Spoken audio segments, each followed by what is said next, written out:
Hello, and welcome to Ellroy Reads.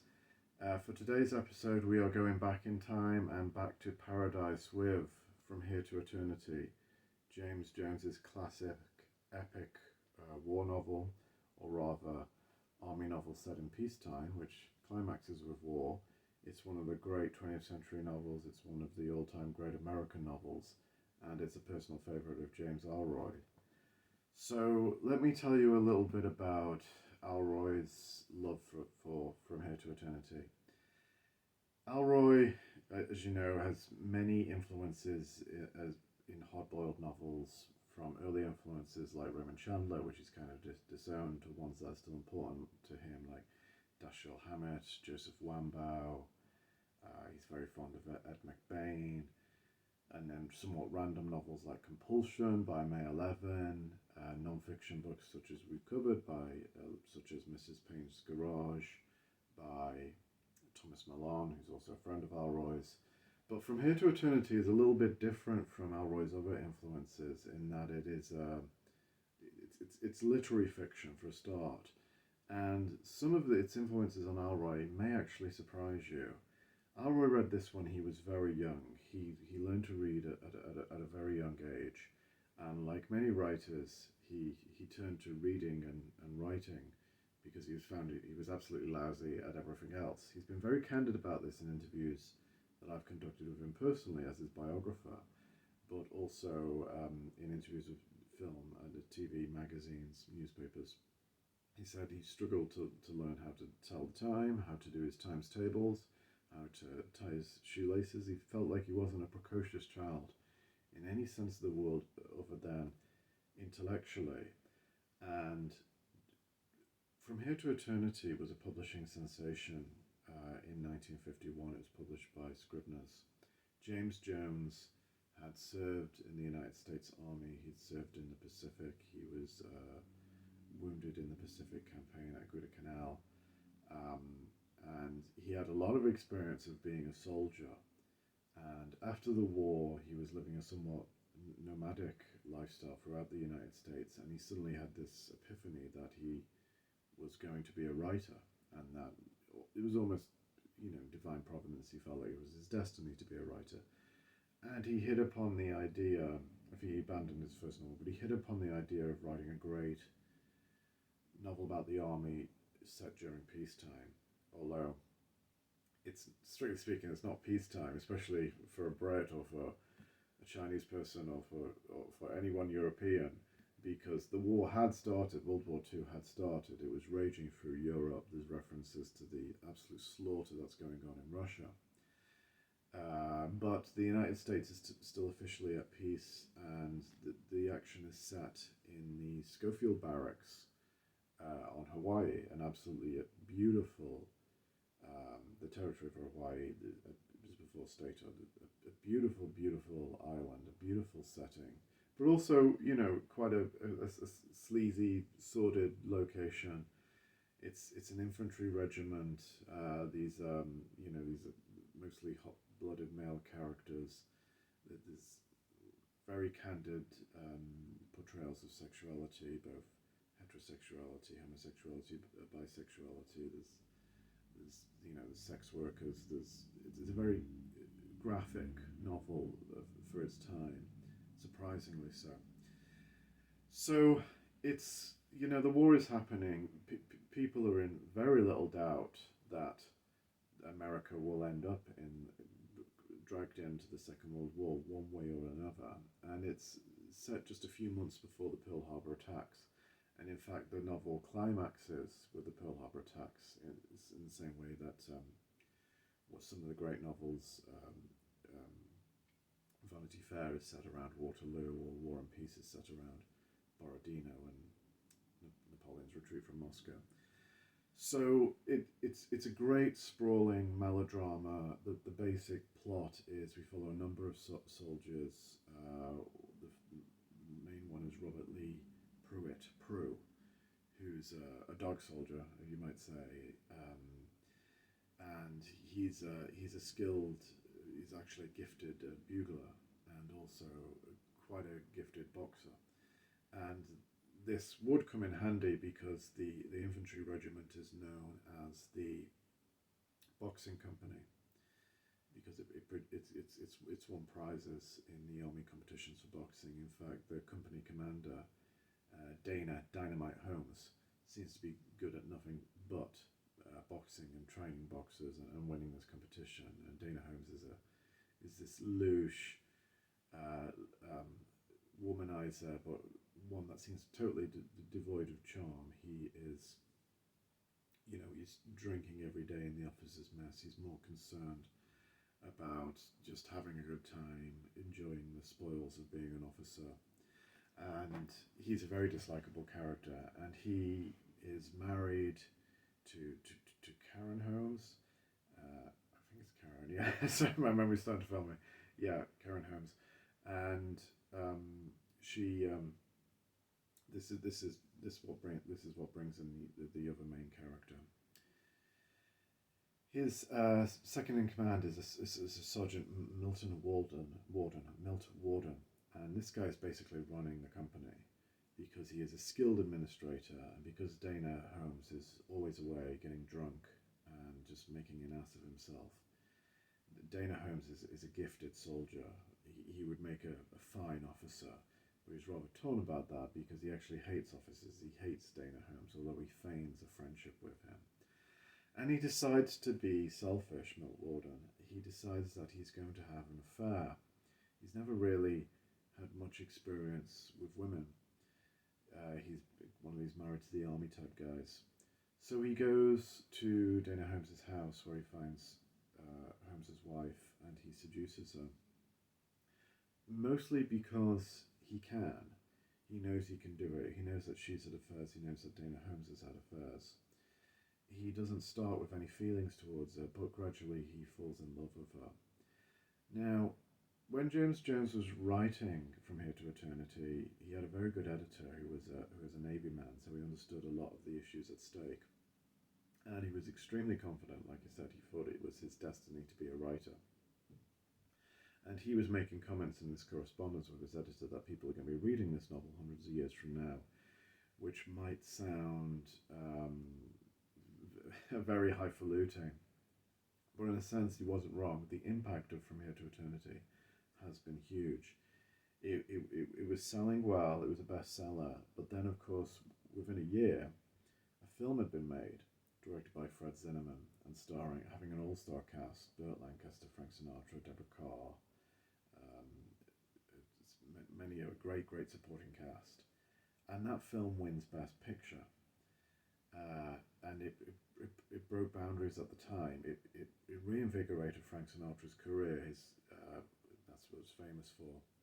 Sinatra's career was in the doldrums at the time, and From Here to Eternity was such a hit that he never had another lull like that again. He just became a national institution. Also, it's very famous for its love scene on the beach between Burt Lancaster and Deborah Carr. Burt Lancaster plays Warden. And if you watch the film and if you read the book, the beach scene is not actually the sexiest scene. In fact, the beach scene has been parodied since. It seems a little bit laughable today. The really sexy scene is when Burt Lancaster, it's the same in the book as well, is when Burt Lancaster goes to Karen Holmes's house to seduce her. And they don't actually touch in that scene. Everything is unspoken, but you know what's going to happen. And that film is that scene is really charged with sexual energy. It's a bit more drawn out in the book because her son comes home early from school and he has to hide in the closet, and it gets a bit comical, but it's still a really sexy scene. So he begins to fall in love with Mrs. Holmes after he starts the affair purely as a means of sexual release. There's various stuff going on. Prue doesn't want to box, and the powers that be are kind of aghast at this. So they give him what's called the treatment, which is a series of bullying. And when he finally snaps and hits back against this, he ends up in Stockade. And that's where it gets really, really brutal, a military prison where men are subjected to the most harrowing forms of physical and emotional torture. and those scenes are drawn out and very difficult to read. And one of them ends up being tortured to death, and Prue takes his revenge on this. So it's about 1,000 pages long, and like I say, let's look at what James Jones had to say about the book. He thought people would still be reading it hundreds of years from now. Well, it's been about 70 years, and yes, people are still reading it. So far, he's doing well, but there can't be many books published today of 1,000 pages. I mean, real door-stopping books where people are still reading. Our attention spans have got shorter and shorter, and even this video, which will probably clock in about 20 minutes, is long by social media standards. So the former's got shorter, but if we look at From Here to Eternity, you've got a best-selling novel, the Oscar-winning film, a television miniseries in the late 70s, followed by a television soap opera, and then finally a West End musical so far. So you have 4 or 5 adaptations to date of this classic story. It really is up there with Vanity Fair. And the battle scene, when it comes, James Jones witnessed Pearl Harbor, he was there for the attack, is very well done. Not only is it suspenseful and exciting and brutal, it's also slightly ludicrous. When you're caught in battle, you're caught in this surprise attack. You're hiding under a bunk bed, or you're hiding in a sand dune or something, and you're just hearing absolute chaos going on above you, and some men are fighting, and some men are confined to barracks, and that sort of thing. So in terms of Ellroy, as a child, and again slightly before he discovered crime fiction, Ellroy said to his father Armand, I want to read really, really big books. I want to read epic books. Because he'd started off small, and naturally you get more ambitious. You want to develop your skills. And Ellroy was just a terrific reader. So his father said to him, his father was a fan of historical fiction. He said, if you want to read epic novels, you should read The Count of Monte Cristo.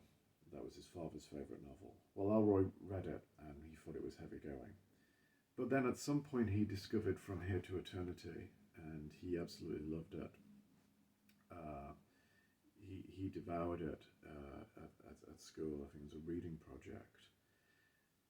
Subsequently, he was very excited when James Jones' next novel, Some Came Running, was released. But he found it unreadable. He found it absolutely unreadable. Many of the things that Jones had done in this, and this is the uncensored version, although this book is far more graphic, even in its original form, than the film was. Its publishing was more liberal than Hollywood. There were certain descriptions, there were certain swear words and descriptions of gay sex and things like that just had to be cut. They were considered just untenable to be in a book at the time. But this is a restored version. There are things that Jones did which fans of particularly Perfidia and The Storm, Ellroy's great wartime novels, such as Jones takes dialect and misspells words to reflect that dialect, and he does that again and again, and it develops a kind of repetition which can be quite deadening, something that Ellroy has done. And you think to yourself, well, the kind of Ellroy's bravery here, because like I say, we're not in the age of the epic novel. We seem to be going into smaller and smaller forms. So it's rather brave of Ellroy to keep doing that. And at the same time, if any of you have struggled through this Storm or Ellroy's novels, it's worth mentioning that Ellroy really struggled with Some Came Running. He didn't finish it. He thought that Jones had gone, just completely off his rocker in terms of that style, just overwhelming the work. Some Came Running was also turned into a very good film. Dean Martin, Frank Sinatra again, Shirley MacLaine. That's a peacetime novel set in the mainland United States. Another epic novel that Ellroy read that was very big at the time was Saronia, Texas, and that was by Madison Cooper, and that was a bestseller in the 1950s. It was also one of the longest novels ever published. It's 14,000 pages. This is about 1,000 pages, just. And it's a big, sprawling melodrama. It was a bestseller, but it's out of print today, partly because an argument with Cooper over the translation rights. Um, it's just never got reprinted, and it's just completely fallen off the map. And Ellroy tried to read it, and he couldn't. And that kind of ended his love affair for a while with these epic novels. He still went for the slightly trashier ones by Irving Wallace and Harold Robbins. We've done Irving Wallace's The Fan Club, which is a good meaty novel, but it's sleazy, it's trashy. It's not even sleazy, almost in a poetic way. It's when this is showing you the low life um, of the Schofield Barracks in Hawaii and that sort of thing. And Ellroy spent a lot more time henceforth with the hard-boiled influences that meant so much for him, and meant so much for him, particularly in his early and his middle work. From his first novel, Brown's Requiem, which is very Chandler, right through to his middle novels, The LA Quartet, which is very Hammett. But he has made something of a return to this James Jones influence with Perfidia in this Storm, and again, very, very divisive novels. But it's worth pointing out again some of the high-blown influences. There's a wonderful quote here by Joan Didion, which has been repeated many times, but not always repeated in its entirety, so I'm just going to read it now. Certain places seem to exist mainly because someone has written about them. Kilimanjaro belongs to Ernest Hemingway. Oxford, Mississippi belongs to William Faulkner. A place belongs to forever, to whoever claims it hardest, remembers it most obsessively, wrenches it from itself, shapes it, renders it, loves it so radically that he remakes it in his image. And not only Schofield Barracks, but a great deal of Honolulu will always belong for me to James Jones. And I feel, that's the greatest compliment that any author can give to another author, but particularly to have Joan Didion say that about you is beautiful as a testament to Jones's novel. Some of Jones's writing can be beautifully poetic. I'll give you a reading here. This is Prue and his bugle. This is some of the most beautiful writing about music. The first note was clear and absolutely certain. There was no question or stumbling in this bugle. It swept across the quadrangle positively, held just a fraction longer than most buglers hold it, held long like the length of time, stretching away from weary day to weary day, held long like 30 years. The second note was short, almost too short, abrupt, cut short and too soon gone, like the minutes with a whore, short like a 10-minute break is short, and then the last note of the first phrase rose triumphantly from the slightly broken rhythm, triumphantly high on an untouchable level of pride above the humiliations, the degradations. He played it all that way, with a paused and hurried rhythm that no metronome could follow. There was no placid regimental tempo to this taps. The note rose high in the air and hung above the quadrangle. They vibrated there, caressingly, filled with an infinite sadness, an endless patience, a pointless pride, the requiem and epitaph of the common soldier, who smiled like a common soldier, as a woman once had told him. They hovered like halos over the heads of the sleeping men in the darkened barracks, turning all grossness to the beauty that is the beauty of sympathy and understanding. Here we are, they said. You made us, now see us. Don't close your eyes and shudder at it. This beauty and this sorrow are things as they are. This is the true song, the song of the rook, not of battle heroes, the song of the stockade prisoners, itchily stinking, sweating under coats of grey rock dust, the song of the mucky KPs, of the men without women who collect the bloody menstrual rags of the officers' wives, who come to scout the officers' club after the parties are over. This is the song of the scum, the aquavalva drinkers, the shameless ones who greedily drain the half-filled glasses, some of them lipstick smeared, that the partiers can afford to leave unfinished. This is the song of the men who have no place, played by a man who has never had a place, and can therefore play it. Listen to it. You know this song, remember. I think it goes on, but that is one of the absolutely most beautiful passages in this extraordinary novel. It was my second reading. I reread it specifically to make this episode. I wasn't always enjoying it, but I had to keep turning the page, and that's the mysterious alchemy that comes with all great books. It will grip you and make you keep reading. So to sum up, From Here to Eternity is one of the great novels about the army in peacetime, set which climaxes with the surprise Japanese attack on Pearl Harbor. And what's that noise? What's that noise?